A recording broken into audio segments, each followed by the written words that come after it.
అడవిలో చాలా జింకలు ఉండేవి. అవన్నీ కలిసిమెలిసి హాయిగా ఉండేవి. ఎక్కడి నుంచి వచ్చిందో కానీ ఒక సింహం అడవిలోకి వచ్చింది. అది చాలా భయంకరమైనది. అవసరం ఉన్నా లేకపోయినా కనపడిన జింకను కనపడ్డట్టే వేటాడేది. దాంతో జింకలకి బయట తిరగాలంటేనే భయం పట్టుకుంది. ఎప్పుడు ఎక్కడి నుంచి వచ్చి మీద పడుతుందో అని వణికిపోసాగాయి. అదంతా చూసి ఆ జింకల రాజుకు చాలా బాధ కలిగింది. ఒకప్పుడు ఎంత హాయిగా ఆనందంగా ఉండేవాళ్ళం, ఈ సింహం బాధ తప్పితే కానీ లాభం లేదు అనుకుంది. మిగతా జింకలన్నింటినీ పిలిచింది. ఒక ఉపాయం చెప్పింది. సరే అని జింకలన్నీ అడవి ఆనుకుని ఉన్న పంట చేలపై పడ్డాయి. తింటూ నాశనం చేయసాగాయి. దాంతో రైతులంతా వాళ్ళ రాజు దగ్గరికి పోయారు.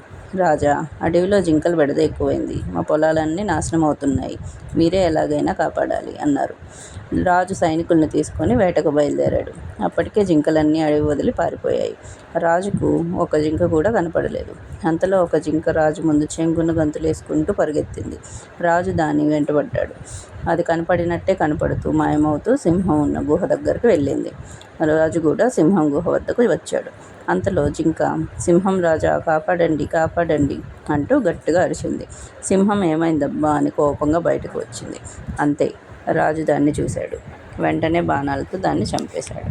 అలా జింకలకి సింహం బాధ తొలగిపోయింది.